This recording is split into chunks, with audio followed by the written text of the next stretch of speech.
Hello Craft Gin lovers, I'm André, one of the founders of Ive Destilaria, and this is Mar, our London Dry Gin.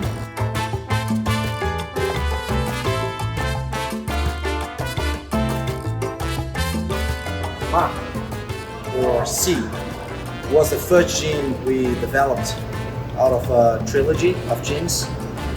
And on this trilogy we have Mar, sea, terra, land or earth, and we have ar, air. With Mar, we talk about immigrants that came to Brazil by the sea and the ingredients that they brought with them and are now part of our culture. Mar is a classic London dry gin, but it has some very specific ingredients used in it to carry some of these cultures that were brought here. We have kombu to represent Japanese people that came to Brazil. We have fresh, super fresh oranges and Sicilian limes.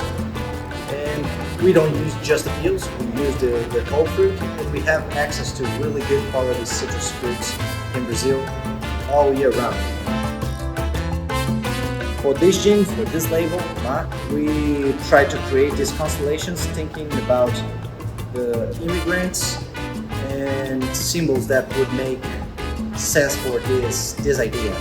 So we have the goblet, wine goblet, used by Portuguese. We have the Nishikoshita cork, very important symbol for Japanese people. We have the compass, we have the drum that was played by Africans coming to Brazil. We are very proud here at Ive to be featured as Gin of the Month at the Craft Gin Club. I couldn't be happier or more proud of our product, our team, and we hope you all Craft Gin Clubbers enjoy this magnificent product that we created for everyone, but especially for you this month.